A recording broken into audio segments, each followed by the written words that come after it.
तहसीलदारला तलाठी ग्रामसेवक यांना सर्वांना निवेदन देण्याचा कार्यक्रम आयोजित केलेला आहे. त्या माध्यमातून या शासनाने आत्तापर्यंत ते वायदे केले त्या वादा त्या माध्यमातून आम्ही आंदोलन केलेलं आहे. आज आम्ही तहसीलदारांना निवेदन दिलं.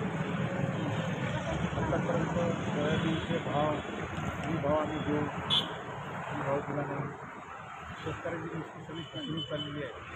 1 रुपयात तुमचा पीक विमा तर तीही फसवणूक आहे. कुठलाही या शासनाचं टाळलं नाही. आतापर्यंत आश्वासन दिलेले तिघांनी पक्षाच्या तिन्ही नेत्यांनी या देशामध्ये शेतकऱ्यांची आणि जनतेची दिशाभूल केली. त्याच अनुषंगाने आम्ही आपल्या शासनाला जागरूक करण्यासाठी शासनाच्या तहसीलदारांना आताच कलेक्टरांना पण निवेदन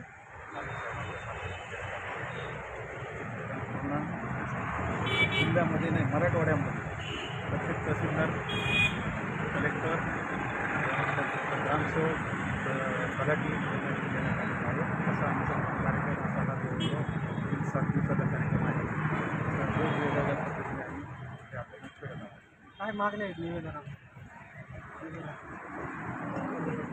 मागण्या आता शासनात दरबारी त्यांनी जे आश्वासन दिलेले त्या आश्वासनाने सगळे खोल ठरलेले.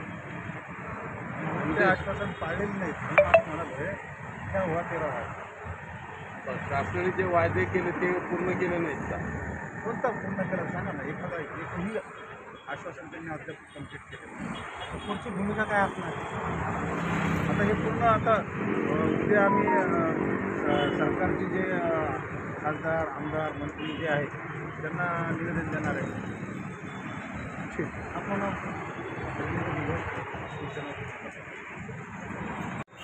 तुम्ही जाधव संभाजीनगर पश्चिम तालुक्यातून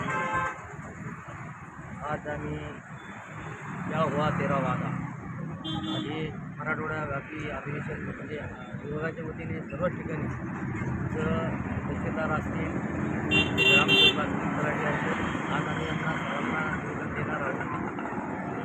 या सामन्याबरोबर या नागरिकाच्या ज्या यांना झालेलं जे इलेक्शन आहे त्याचं त्यांनी जे आपल्याला आश्वासन दिलेले ते पूर्ण फेल ठरलेलं आहे. त्याची पूर्तता करण्यासाठी उद्धव बाळासाहेब ठाकरे शिवसेना पक्षाच्या वतीने आम्ही सर्व ज्या आमच्या स्तरावर असेल तालुका पंचायत समिती या सर्वांना आम्ही आज निवेदन देत आहोत आणि केलेले आहे. म्हणून एका झोपलेल्या सरकारला बाजी करण्यासाठी आम्ही उद्धव बाळासाहेब ठाकरेच्या वतीने निवेदन दिलेलं आहे. आणि इथून पुढं आम्ही सर्व लोकप्रतिनिधी असतील निवडून आलेले तुमचे आमदार असतील खासदार असतील यांना सर्वांना एक पत्र देणार आहोत. आणि याच्यानंतर एक मोठं रास्ता रोको बैलगाडी असेल ट्रॅक्टर असेल मोठं असं पुढे नियोजन आहे.